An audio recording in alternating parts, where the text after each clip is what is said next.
If you've homeschooled for more than 3 hours, you've experienced burnout. It is the nature of the beast because we're doing something that causes us to give everything we have and more. It really is like being in a tunnel but unable to see the light at the end. I walked into my dining room and I just remember putting my head down on my table. I just needed a minute to cry. I thought, Lord, I thought I was following you. Why do I keep ending up in these awful situations? Am I not hearing your voice?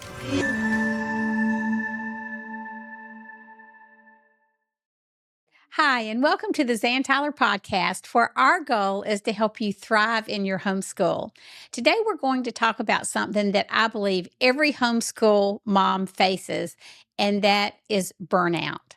I'm here as well, and I know firsthand what homeschooling burnout feels like, Zan. Burnout is super serious. My wife deals with it. When I did the homeschool movie, every single parent said they dealt with burnout. In your experience, Zan, how long do most people homeschool before they experience burnout? Well, I always laugh and say when I'm speaking on this at conferences, if you've homeschooled for more than 3 hours, you've experienced burnout. and it is the nature of the beast because we're doing something that causes us to give everything we have and more. The results, they're not predicated on what we do. They're predicated on how our children do. And so, so there's so many variables that go into burnout. Burnout is a state of emotional, mental, and often physical exhaustion brought on by prolonged or repeated stress. Though it's most often brought on by problems at work, it can also be driven by stress in other areas of life, such as parenting, caretaking, or relationships, which homeschooling is all four of those things. It is true. It is true. We started the show by laughingly saying that if you've homeschooled for more than 3 hours, you've experienced burnout. But I think it's because of the definition you just read, we're juggling so many things and concerned for so many things all the time as homeschool moms. So this is the definition I used in my book, Refined, A Homeschool Mom's Call to Trust. You can only get these books where I speak. We'll be giving away a few on the podcast. So for the first 5 people who request, we'll send you a free copy. First 5 people that contact in the show notes, you'll get the book. Okay, perfect. So let me read you the definition in the book. It's very close to yours, and then I want to add a couple of other things. Burnout is a state of emotional, physical, and mental exhaustion caused by excessive and prolonged stress.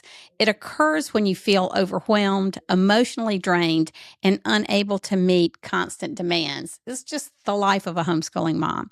As the stress continues, you begin to lose the interest and motivation that led you to take on a certain role in the first place.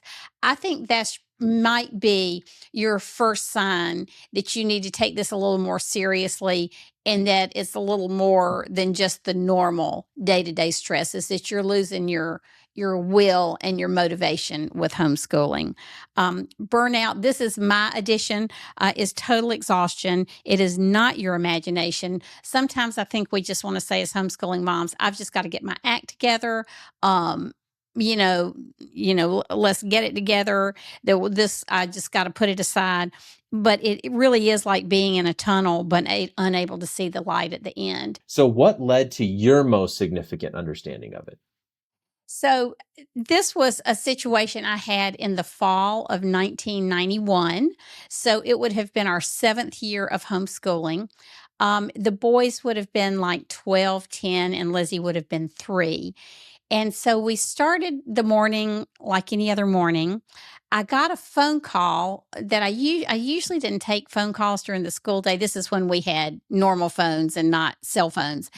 And so I picked up the phone, and it was my one friend from the State Department of Education. And she said, "Zan, are you sitting down?" I said, "Should I be?" And she said, "Yes."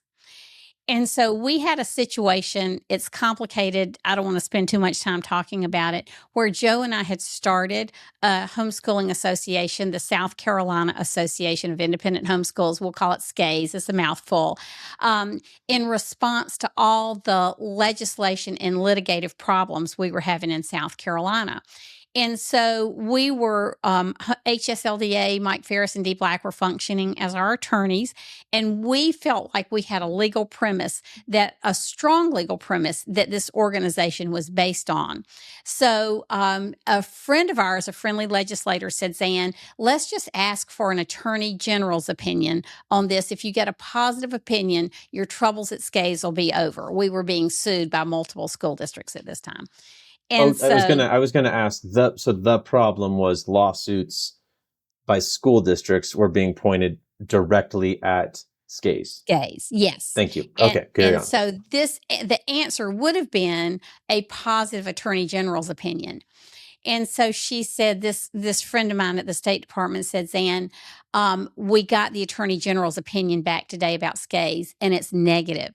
And the State Superintendent of Education has already sent out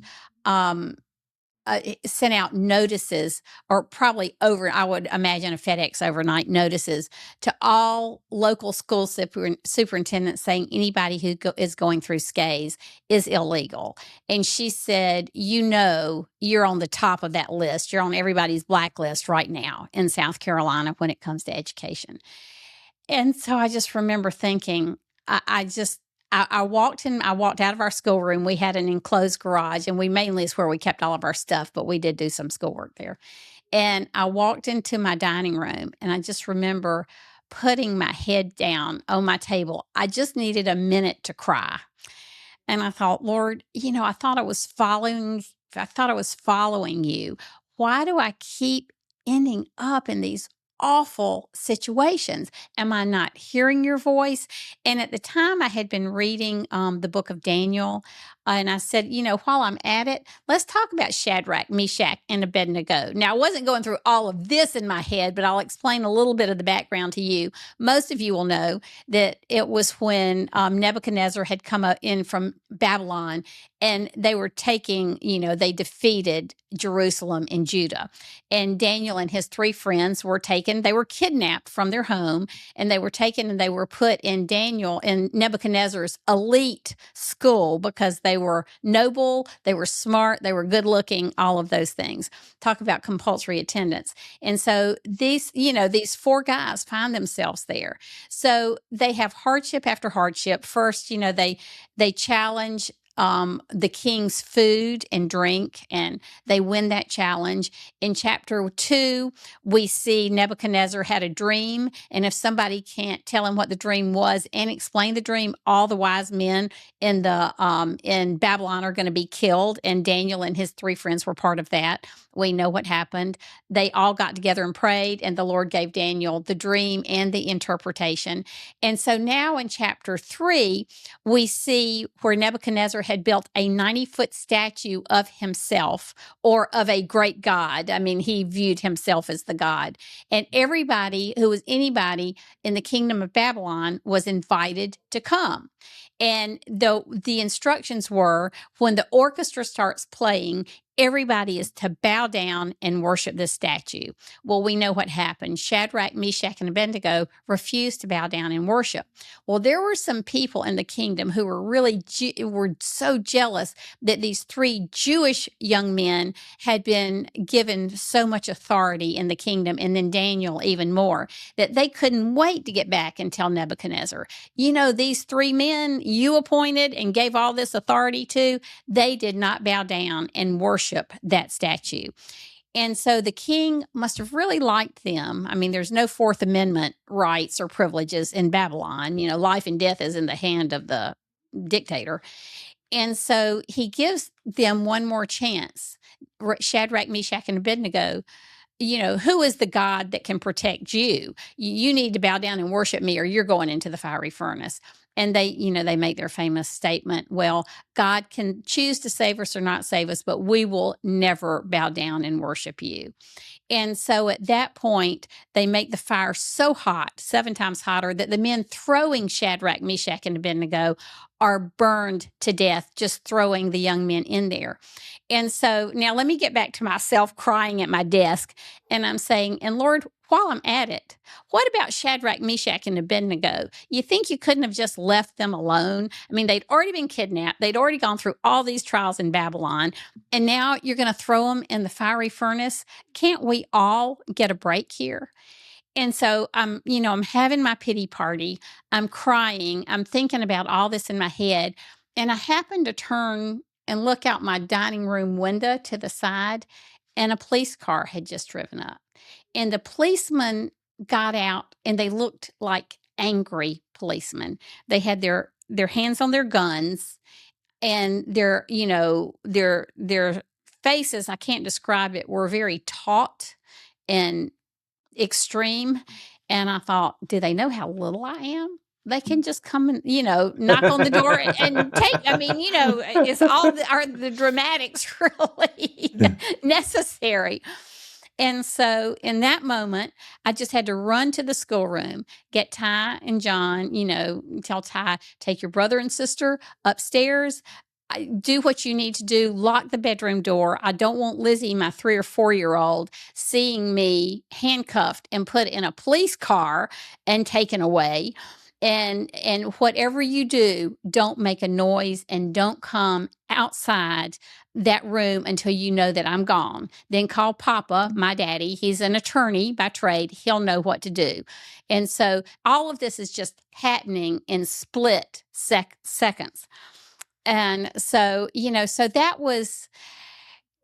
sort of how Shadrach, Meshach, and Abednego got pulled into my story. It was just during this one episode. And there was a verse that I read later, and I just want to read it to you because the verse says, here we go. Dear friends, don't be surprised when the fiery ordeal comes among you to test you as if something unusual were happening to you. And, I have to tell you, I've been a Christian for a long time. But, Caleb, I'm still always surprised when the fiery ordeal happens to me. I can say every time we go through another trial, I'm surprised. And you would think I'd be at the stage in life, in my faith, where I would say, oh, this is a fiery ordeal that's come upon me to to test me. I never think of that first. And so, here we are going through this situation. So I want to go back to Shadrach, Meshach, and Abednego for just a few minutes. They are thrown into that fiery furnace. They're bound. They didn't have time to take off their trousers. They're in, I would assume, flammable clothing because they had the robes, the free-flowing clothes, and they're thrown in. So don't you know, had that been me, maybe they had a whole lot more faith in me. Had that been me, I would have been expecting to meet my death, to meet God, but meet my death here on earth. And all of a sudden, they realize they landed in this fiery furnace and they're still alive. And it says they're no longer shackled.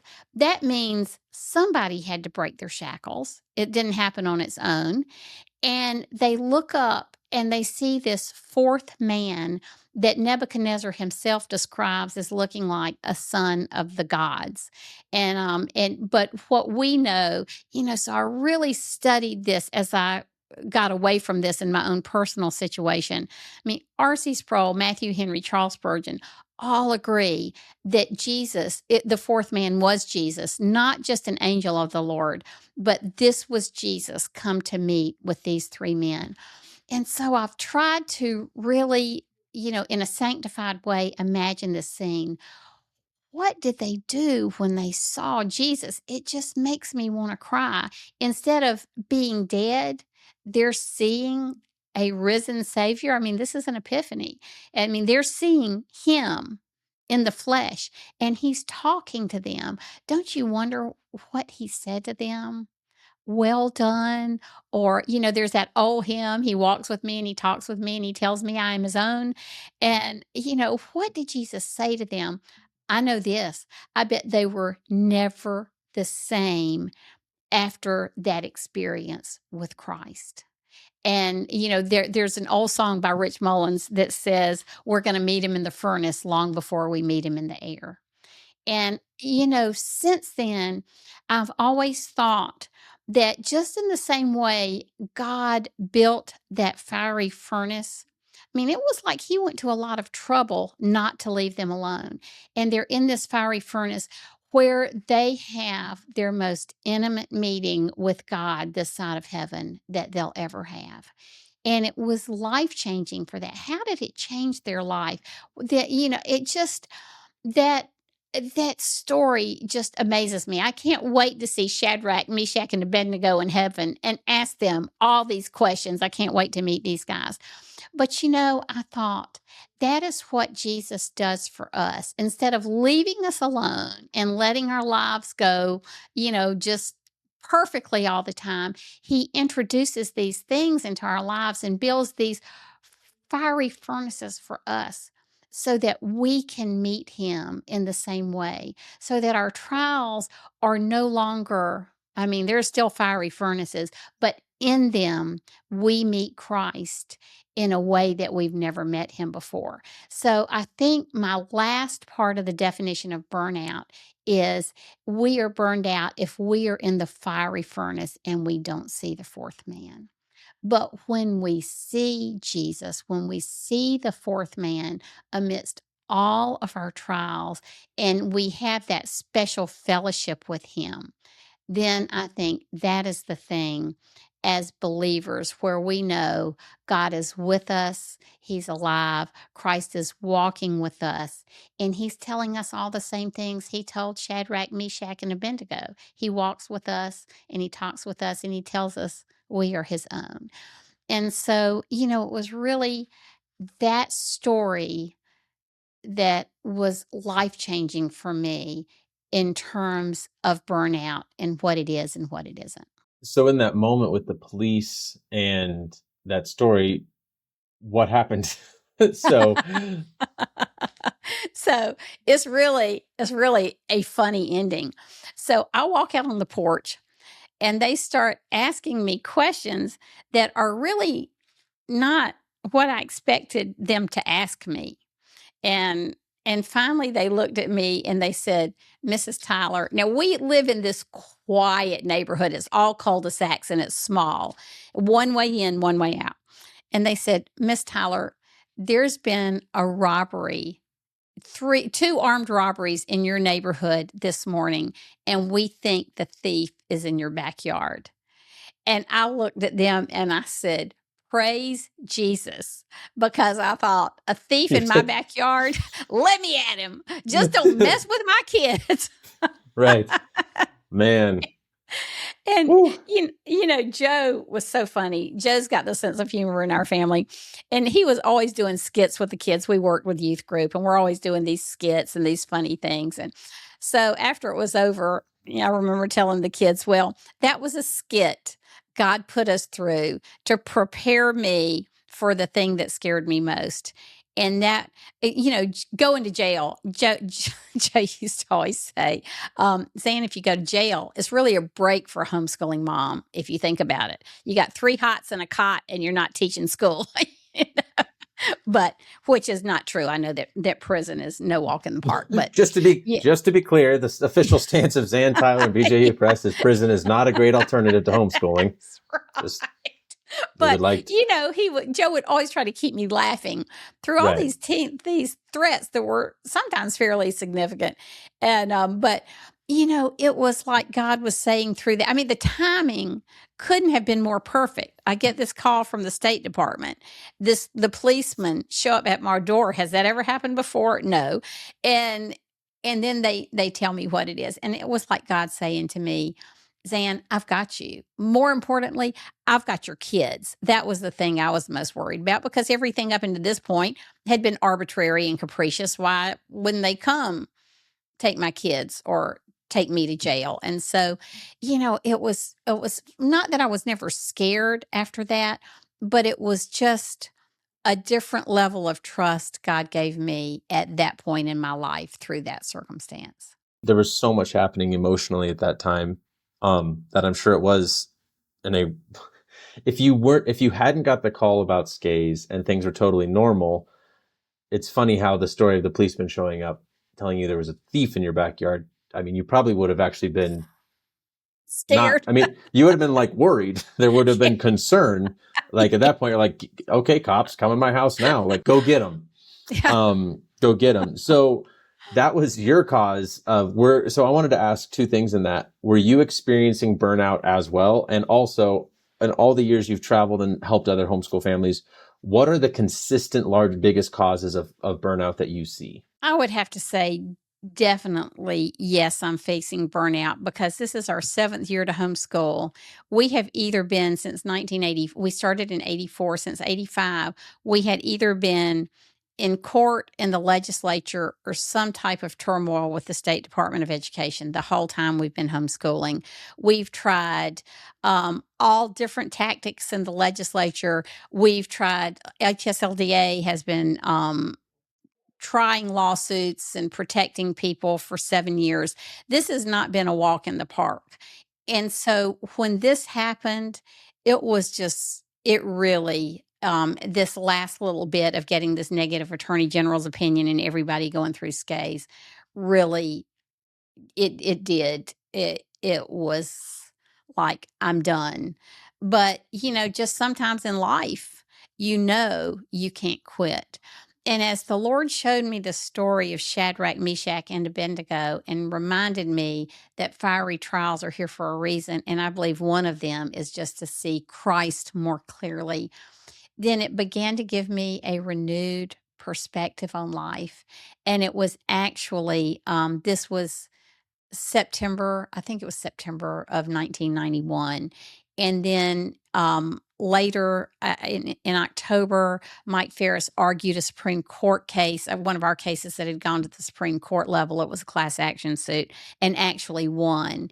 And so the next year, we were able to get a law passed that named SCAs as equal to school districts in being able to monitor or approve homeschool programs in South Carolina. And so that was really the end of an era for us. I just didn't know at that point that the end was right around the corner. So because of that, now as time has passed, clearly it's not like, oh, well, Zan did the work, HSLDA, everyone in homeschooling has a subscription, we're all fine. Clearly moms and dads, but really statistically it's the mom, are still burnt out. My wife gets burnt out, and it can be so hard because even though we're approaching 5 million homeschoolers in this country, depending on how you look at the data, it still is a decision that in a lot of places, you as the mom do not feel allowed to say that you're burnt out and you're tired, because That's right. the fastest response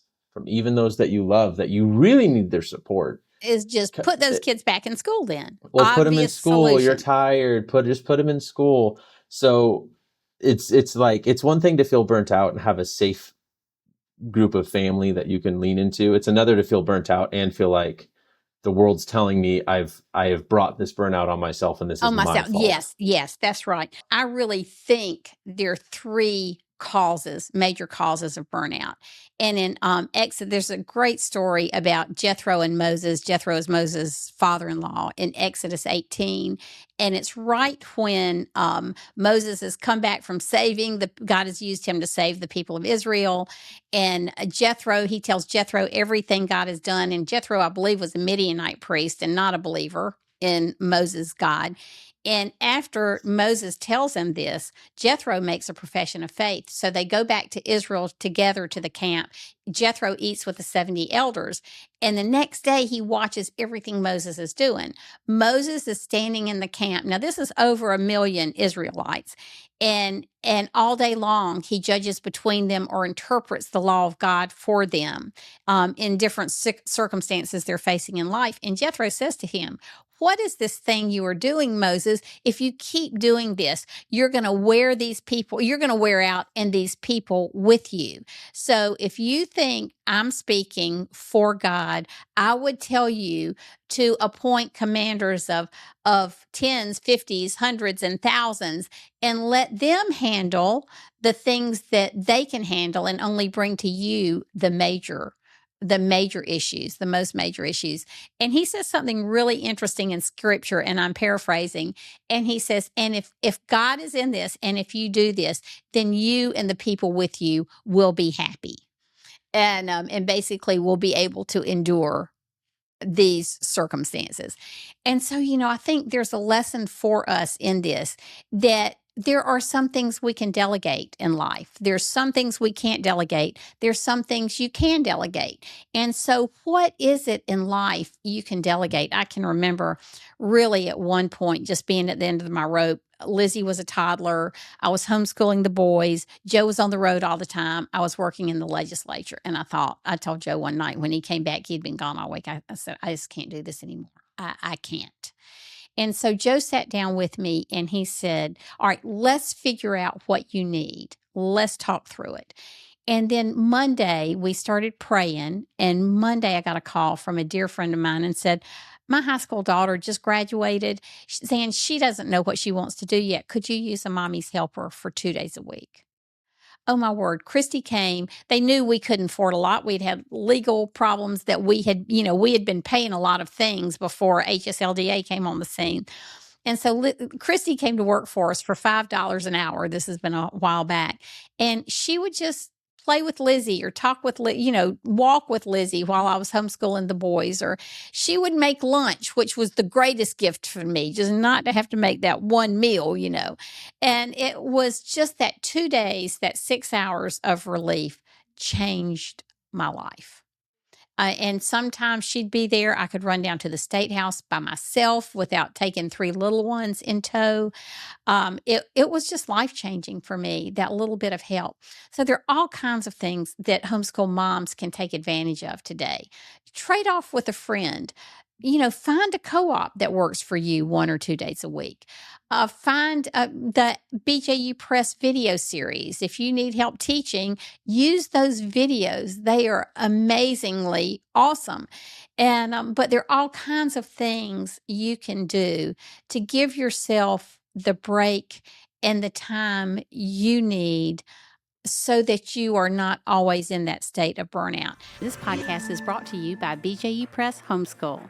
Homeschooling is an exciting adventure we take with our children. One of the most challenging parts of this journey is choosing the curriculum you want to use. BJU Press Homeschool is a curriculum you can trust. All the books, resources, and videos have been designed with you and your child in mind. Their curriculum is educationally robust and rich, taking into account that children have different learning styles, strengths, and needs. Mom, you are in charge. BJU Press Homeschool is here to come alongside and support you. Do you need help with the teaching load, or is there a subject you just don't want to teach? Their amazing video courses are available for all grades and almost every subject. BJU Press Homeschool believes that homeschooling can produce a new generation of students who know God, love their neighbors, and stand firm in their faith. For more information, go to bjupresshomeschool.com. That's bjupresshomeschool.com. To restate, because you had said it so well, but I just wanted to say it clearly. You had said this is kind of one of the number one causes, and you would say overwhelming daily responsibilities. Yes, that's right. It's the cook, cleaner, chauffeur, counselor, teacher, nurse, coach, extracurricular stuff. You probably do feel burnt out, and you're not crazy. And if no one else tells you that, let it be Zan and me to say you're not crazy. That's right. You're burnt out. Yes. It's not okay in the big picture to be burnt out because it'll go down, but it is okay that it is true that you are feeling burnt out. The second one you've mentioned is the constant daily pressures. Can you tell me more about that? Yeah, I was just in my Read Through the Bible program, Read Through the Bible in a Year program. I came to this passage in 2 Corinthians years ago. So a 2 Corinthians 11, 21 through 28. I'm not going to read it for you now. I would encourage you to read it on your own. And in it, Paul is telling us some of the awful things that happened to him as a disciple of Christ. Frequent floggings, beating from rods, public stoning, 3 separate shipwrecks, danger from robbers, false brothers and his own countrymen, hard labor, toil, and sleep deprivation, great hunger and thirst, nakedness and exposure to the elements. And on he goes. And then he says at the very end, and he said, and apart from other things, there is the daily pressure of my anxiety for all the churches. Now, is so interesting to me that he gives that litany of physical abuse and all the physical things. And just like we were talking about, all the burnout, he says that's not the hardest thing. He says the hardest thing, at least this is my takeaway, is the daily pressure I have, or that anxiety of the welfare for all the churches. And he uses, in one of the translations, he uses the word anxiety, and he doesn't call this anxiety sin. I mean, every day he feels the pressure of the welfare for the churches. Every day as homeschooling parents, we feel that daily pressure of the welfare of our children. How are they doing emotionally? How are they doing spiritually? How are they doing academically? How are they doing socially? How are they doing mentally? All these things, we're going through this checklist every day. How are our kids doing? And when your kid takes, I always felt like if my child takes the SAT, I can't look at the bad Algebra 1 teacher he had in public school and blame them for an SAT score. So you feel, I know we trust the Lord, but we also feel, just like Paul did, that pressure, that daily pressure of our anxiety for the welfare of our children. And I think the thing that happened for me here was that's why that passage on delegating is so important. Delegate the things you can delegate, because this thing, the pressure you feel, the anxiety you feel over the welfare of your children, you can't delegate that. You can't delegate your kid's spiritual well-being to other people. Now, other people walk alongside you. The church walks alongside you. Your parents walk alongside you. You have a community that walks alongside you. But at the end of the day, your children and their welfare is the thing that's on your heart as a homeschooling mom. I love this that Paul says this, because he doesn't call that sin, that you feel that pressure or that you're worried about your kids. He just treats it like this is part of the job description of what he did. This is part of our job description rather than fight it. I just think we need to accept it and embrace it with prayer and delegate the things we can delegate, and really just take the fact that God is calling us to care for the welfare of our children, but that we also have him who walks beside us and does the heavy lifting. I don't know. Does that make sense to you, Caleb? It does. You, in my opinion, you put kind of a beautiful angle on the pressure. Said, yes, what I heard you say is, yes, Mom, of course you feel the pressure because these little hearts were entrusted to you. And in a way, it's good to feel that pressure, because even in 2 Corinthians, even in 2 Corinthians, he felt a pressure. Now, we don't want you to be burnt out. We don't want you to be completely void of hope.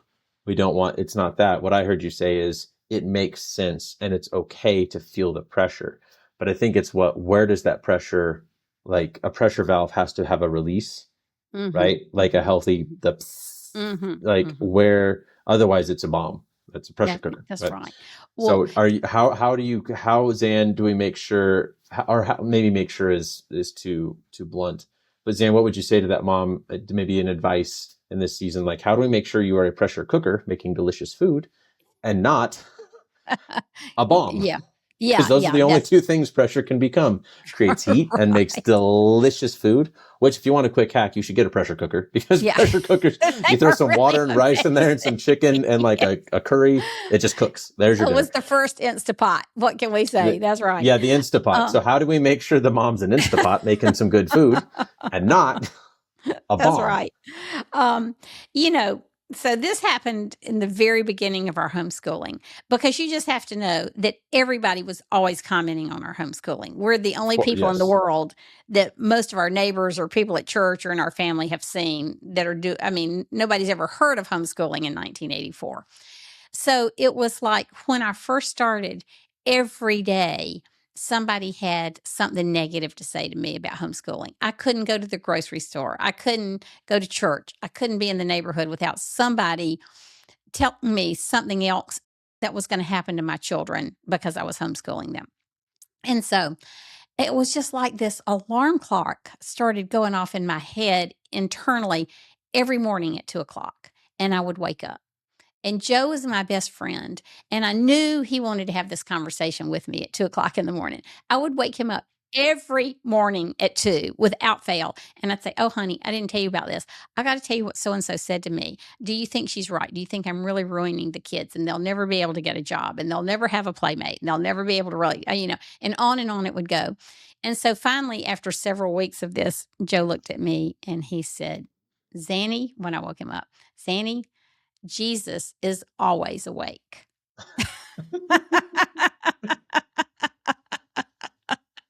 And what he was saying was, "Go pray about this, honey, because I gotta sleep." So, I'm not gonna lie. It was really funny, but it really hurt my feelings.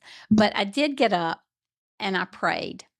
And that alarm clock didn't stop going off in my head for a very long time. And I would just get up and pray almost every night at 2 o'clock in the morning if I had already gone to bed, which sometimes that hadn't happened either. But, and it changed my prayer life, Caleb. And it was in those times when the house was quiet that I could just give it all to God. And I could say, "Do you hear what they're saying to me? Do you know how I feel? I'm this extrovert who's totally isolated in my own community everywhere I go."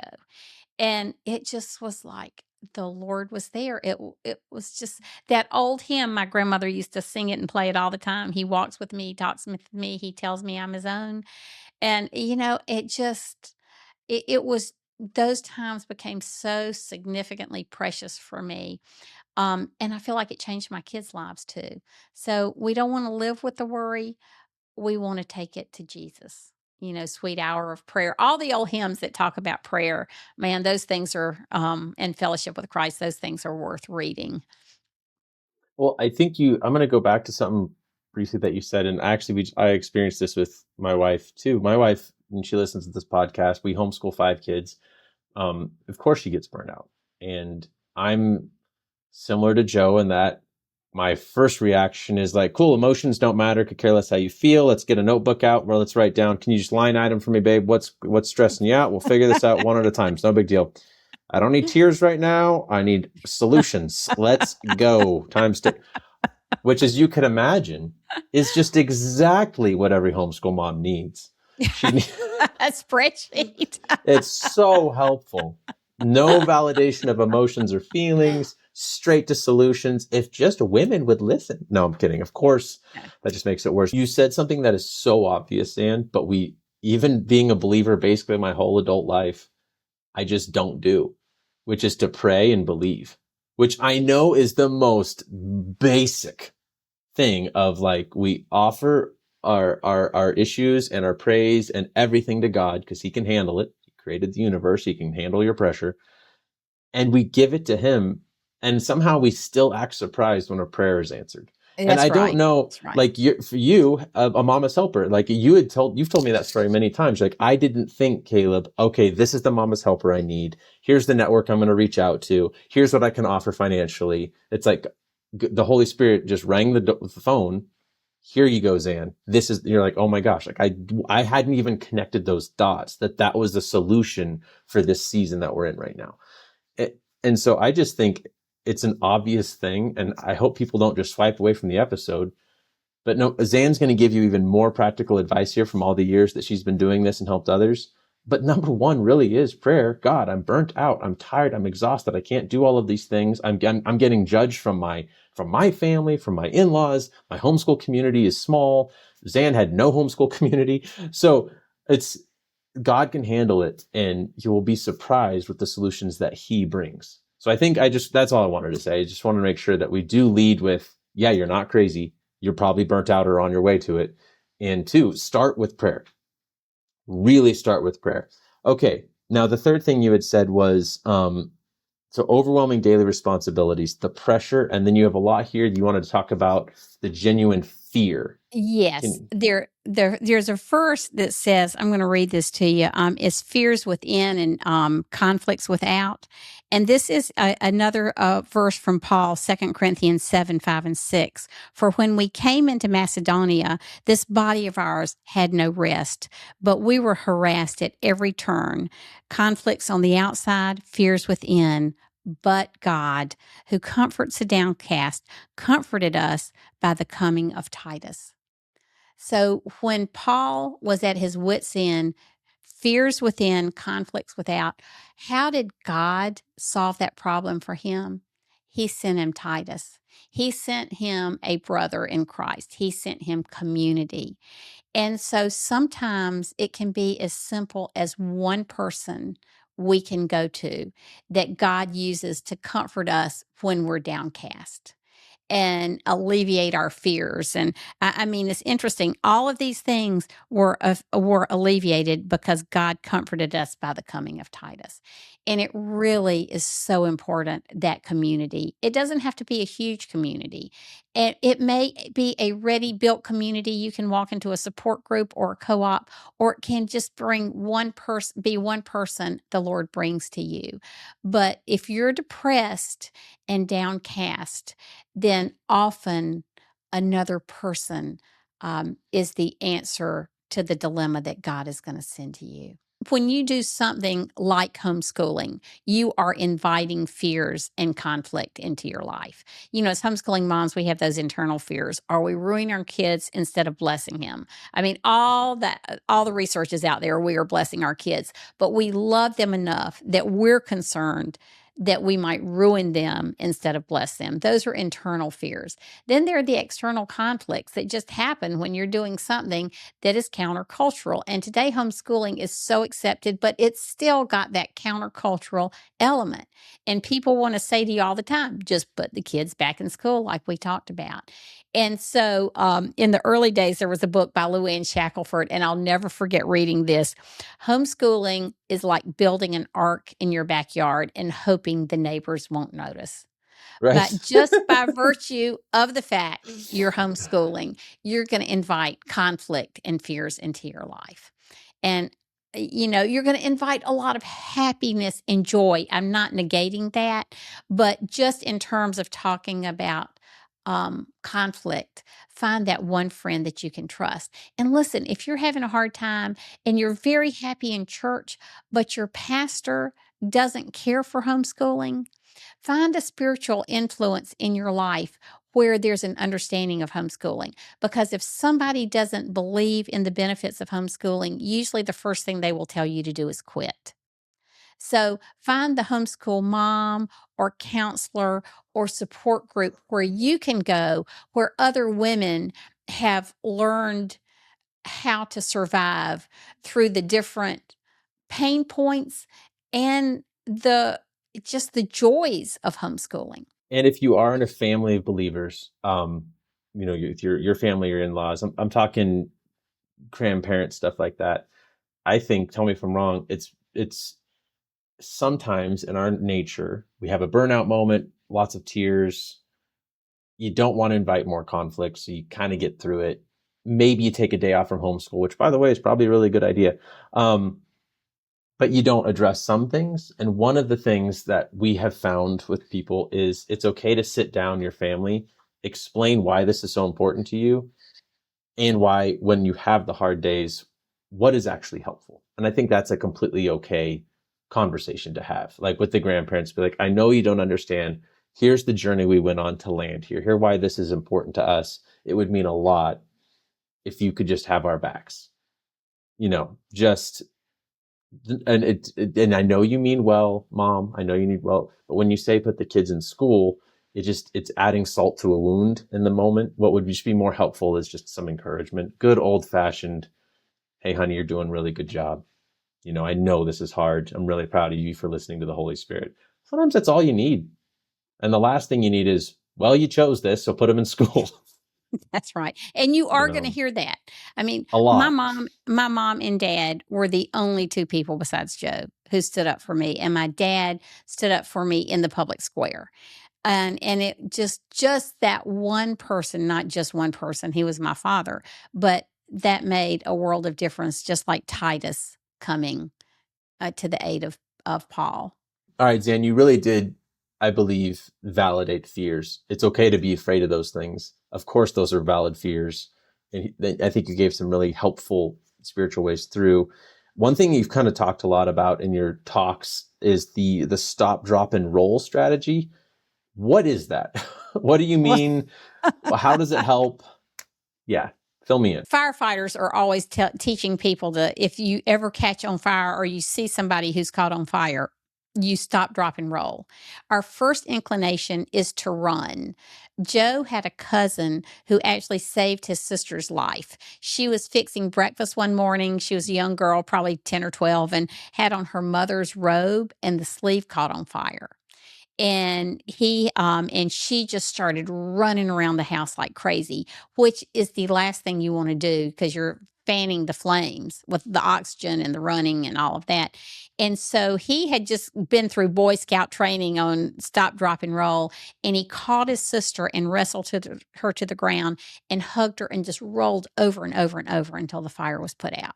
And he saved her life. They did this article about her about him in Boy's life. And so when we are on fire, I mean, when we are in the middle of burnout and we are truly burned out, there's some things we want to do intuitively. We just want to run, but there are things we can do to help ourselves. And in the book, I give 6 or 7 strategies for stop, drop, and roll, our equivalent of roll. And one of the things are just practical ways. We had talked about, I believe, is stop, drop, and pray. And prayer is one of our big reliefs in terms of burnout, but we've talked about that a lot. So I think stop, drop, and go outside. There is nothing as valuable as going outside with your kids. Jenny Urich, who's been on our podcast several times, has the 1,000 hours out day model. But the point is just to go outside with your children regularly. There's nothing like nature to, just to have God speak hope into your life. George Washington Carver called nature this broadcasting system that God has to connect with us. And so I would say get outside. Take a day off. Sometimes you just need to take a day off. Call it a mental health day. At the beginning of the school year, interview all of your children and ask them if they could take any field trip or go anywhere or visit any person. What would those things be? And so when you wake up in the morning and you've just had a period of burnout, or you can tell book school isn't going to happen in your home that day, then look at that list. Decide which field trip you want to take or which place in nature you want to take. Do you live near the mountains or the ocean or a lake, or take a hike just in your neighborhood? But have a list of things you can do when you need a break together as a family. Sometimes I had a friend who was a public school teacher, and she said, Zan, when I get behind on everything, I have a reading day. So if your kids are old enough to read on their own, just have a reading day where they can curl up on the sofa with their favorite book. Sometimes kids will have a favorite audio book or video that is educational in nature, and just take that day off. And we've talked about this before. Maybe you need to join a co-op to have that break. When Joe and I started the first co-op we were a part of, it was in 1997 or 1998. I'll never forget the first day of co-op. And nobody had ever even heard of co-op in most places before. And so we have all these moms in their minivans coming under the church portico where we were meeting. And it was like, Joe came that first day with me, and he said it was like the minivans never came to a stop. It was a rolling stop, and the kids were jumping out, and the moms were taking off for the first break they had had in all the years they had been homeschooling. Yeah, who knows how long. And that's right. And I just want to throw in a stat. You know me, guys, stats, data is facts, not feelings, but feelings do better. Real quick to the homeschool mom. Here's a big one, Zan, that people forget about. But they should know, in the public school system, less than 18% of any teacher surveyed, which was a lot of teachers, less than 18% said they ever finish a curriculum in a grade. Ever. I believe it. So it's okay to take a break. Stop, drop, and take a break, stop, drop, and go outside. Those are all strategies for burnout. Stop, drop, and take a field trip, stop, drop, and visit someone. I think those are all very legitimate strategies for burnout. We need to get out of the house, we need to do something different, we need to shake up the routine a little bit. You might just need a mental health day, do something fun. There are just all kinds of ways. And a lot of people do 4-day a week schooling. I could not quite figure that out, but that was because my kids wanted summers off, because all of their friends were in school and they wanted the summer days. But 4 days a week, I think, is a great answer and to the whole burnout problem.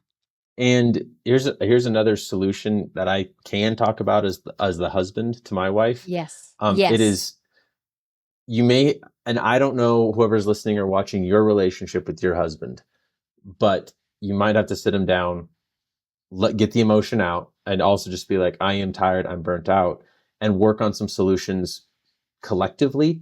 Maybe he comes home late, or maybe there's certain days that are off. We have kind of figured out, my wife's all in with the kids. So whenever I finish work, no matter where I'm at, we have it dialed that the moment I come back in, it's me and mom time, no kids for at least 10 minutes, but that has like a trigger. So it's almost like a permanent standing rule.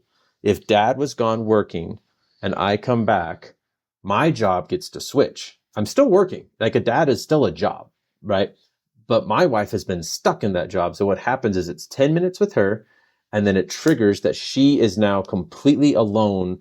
And it ranges from about an hour to 2 hours, but it's a minimum of an hour. And sometimes she leaves, she goes to a coffee shop, goes to a bookstore, goes to a park, or she'll want to go to her office and just be left alone. But the point is, you might need to, it helps to get some of these standing things, because sometimes it can be hard, Zan, when you're trying to like figure out, where's my break? How do I do this? When do I have time? So if you can have things that are almost just like triggers, it's like, okay, dad's been gone. When he gets home, no matter what, it just triggers that break. You know what I mean? Well, It's just like a yes. trigger, and that has helped a lot. Joe never, I don't have one memory of Joe walking into our house after work and sitting down and watching television or reading a newspaper. It was like, he said, I didn't know this. He told me later, sometimes he would sit in the car for a few minutes in the driveway before pulling all the way in and gird himself for what was about to happen when he walked in the house. For job number 2. Yes. So that would also be stop, drop, and like take a break. Like having something built into a system that's like, dad's home, I get to talk to him for 10 minutes, and then so Steph's not doing mental gymnastics. Yes. Of, okay, when's my break? Did I schedule that? It's like, nope, Caleb, this has been agreed a year ago. That's right. I mean, it was like the cavalry was home when Joe walked in the door. Exactly. And so, that's really important. And, Joe and I both we decided to stay in Columbia. He had job offers other places, but we wanted to stay where our parents were. So as they grew older, we were there. We didn't understand what a big help and influence they would have in our children. And even though Joe's parents in the early years, the first 8 or 9 years, actually, we were homeschooling, was not in favor of it, they still had a great relationship with our kids and did things with them and took them places and helped me with soccer practices or whatever. And so if you don't have parents in town, you might want to look around your church for an older couple who's willing to help you in your life a little bit. So Zan, you've said a lot. Go outside, take a break, go on vacation, take a mental health day, field trips, reading day, school 4 days a week, join a co-op. The fact of the matter is there's a 2-factor thing here I've noticed. One, it's okay that you're tired and you're burnt out, and it's real. It's not just in your head. And others have been burnt out too. And 2, I think what can happen, Zan, is sometimes we cry, we do get some sleep, and then we just kind of wake up and go after it the next day. I would encourage the moms, don't let that happen just because maybe some outside influence have said you were just being too emotional or you just feeling. It's like, no, that those were real valid feelings. Mm-hmm. Can you tell I'm married? Those were real valid feelings. And so when you are calmed down, you should probably still bring up what brought them on. Right. And when you're in a clearer headspace, and work on some of these solutions that Zan has brought up. Because if you don't come up with any solutions, you'll get burnout again. It can become a vicious cycle. One of my favorite verses is the verse about how God collects our tears in a bottle. I mean, he cares about our emotions. He cares about our tears. And, he loves our children more than we do, which is just hard for me to imagine still on any given day, the great love he must have for our children. And so I just want to encourage you to not be surprised when you're overwhelmed by, the fiery trials like that verse in First Peter said, but to know God is at work in your life. He is the ultimate superintendent of education. He will do the heavy lifting for you. He will open doors for your children. He will care for you. So we just need to understand the huge part that God the Father, God the Son, and God the Holy Spirit play in our lives. And I don't mean that as spiritual platitudes at all. And I just want to encourage you that the stakes are so high. You are raising children who love the Lord, who will use their gifts in this world to glorify God and to love their neighbor. And those are important goals, and you will have opposition. So I want to encourage you that God is with you. Find your community and don't lose heart. Paul always says, don't lose heart. Don't weary in well doing. And I think the days will pass faster than you can ever imagine, and your children will grow older. And you will actually miss those days that you used to cry over. But homeschooling can be a blessing to you as well as to your children. And I guess I want to say I'm living proof because I have experienced that burnout, where you are. And God has never let me down. Thank you so much for joining us today. As you start a new school year, I hope some of these have maybe been preparatory for you, given you good strategies when you face burnout, which we all will. And I just pray that the Lord gives you a really great and encouraging year with your children. Thanks for being with us. As always, you can find me at zantyler.com and on social media. And I pray that God blesses your new school year richly.